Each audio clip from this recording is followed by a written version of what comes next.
Hey everyone, welcome back. In this video, I am going to explain Python virtual environments.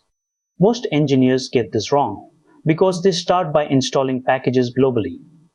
And you know why this matters? Because sooner or later, you will have two projects that require different versions of the same library, and your entire development workflow will grind to a halt. This one concept is the difference between a junior developer and a senior engineer. So, let us look at exactly how to handle this correctly so you never face a dependency conflict again. These are the topics we will cover in this video. Specifically, we will look at the risks of global installations, the mechanics of isolation, the prerequisites you need, and how to use them in professional production pipelines. So do not skip ahead, watch all the way through to actually understand this properly. Quick note before we dive in, this channel shares practical IT tutorials daily, so if that is useful to you, hit subscribe and join our WhatsApp community linked in the description for more resources.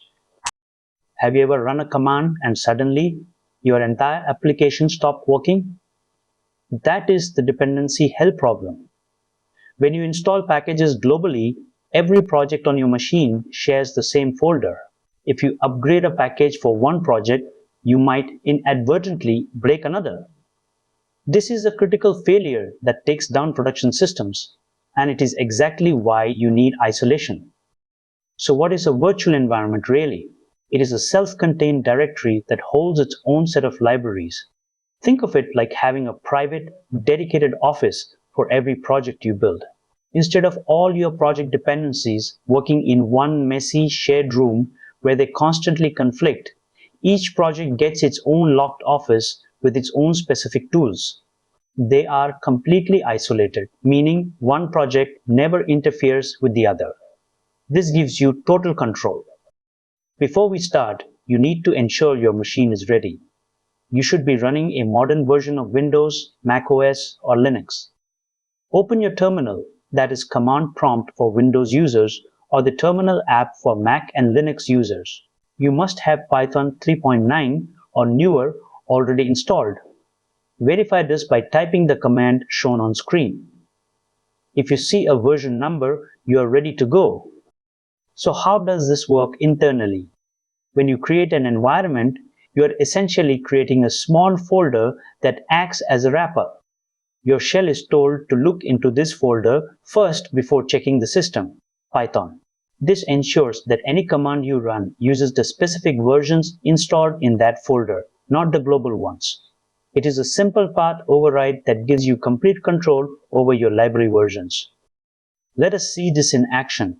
First, we create a directory for our project. Then, we use the built-in BENB module to create the environment folder. On line 3, we execute the module, which creates a folder called .benb. Finally, on line 4, we activate the environment. This command updates your terminal path to prioritize this folder. If you are on Windows, the activation command is slightly different, usually pointing to a script folder instead of a bin folder. Once you run the activation command, you should see your terminal prompt change. Notice the .benb prefix in parentheses. This is your visual confirmation that the environment is active. If you do not see this, the environment is not active, and any packages you install will still go to the global system directory. That is exactly right. Now that we are isolated, let us install a library. We use pip, the Python package installer. On line 1, we install a specific version of the request library. By specifying the version with double equals, we ensure reproducibility. Line 2 lists the currently installed packages. Because we are inside our virtual environment, this list only contains what we explicitly installed here, plus a few core utilities. The system global packages are completely hidden from this list. This is what the list looks like. It is clean, specific, and totally under your control. By using this method, you know exactly what is in your environment. There is no guessing and no risk of a random global update breaking your code. It is the only safe way to develop. In a professional team, you never just tell someone to install a package. you use a requirements file. On line 1, we use pip freeze to export every package and its exact version into a text file. On line 2, we show how to install those exact dependencies on a new machine. This is how you guarantee that your production server matches your development machine exactly. This simple step eliminates the "it works on my machine" excuse entirely. If you open that file, you will see exactly what we installed. This file is the source of truth for your project. You should commit this file to your version control system, like Git, so every team member stays in sync. What happens if you see an error saying "command not found"? This usually happens because you forgot to activate the environment, or your environment was created with a different Python version than your current shell expects. The root cause is almost always a path mismatch. Let us look at the fix. The fix is simple. You must rerun the activation script shown on line 1. Then use the which command on line 2 to verify that your shell is pointing to the Python executable inside your .venv folder.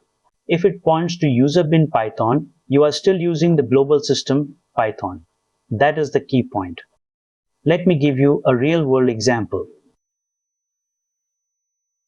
An e-commerce platform serving 500,000 requests per day faced constant deployment failures. Their backend team had multiple services on a shared server, each requiring different library versions. By moving every service into dedicated virtual environments, they reduced deployment-related downtime by 95%. This is the power of proper isolation. So when should you use these? The short answer is for every project.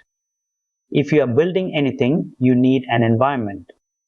Use them to test different library versions side by side. However, do not mistake them for a complete production solution. If you need a fully reproducible system environment, use Docker containers. Containers wrap the entire OS, while virtual environments only isolate the Python libraries.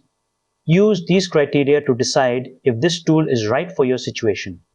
You have learned why global packages are a risk and how virtual environments act as private offices for your code. Remember that requirements files are your source of truth for team collaboration. Never run pip install globally, it will eventually break your system. Always pin your versions to avoid surprises during updates. And finally, always verify your active environment path if things feel off. If you found this video helpful and you think it can help others in the community too, please do like and hype the video. It helps more people find this content. Hit subscribe to stay updated for our regular videos. Join our WhatsApp community using the link in the description, where we share more practical IT resources daily. Thanks for watching, and I will see you in the next one. If you found this video helpful and you think it can help others in the community too, please do like and hype the video. It helps more people find this content. Hit subscribe to stay updated for our regular videos. Join our WhatsApp community using the link in the description, where we share more practical IT resources daily. Thanks for watching, and I will see you in the next one.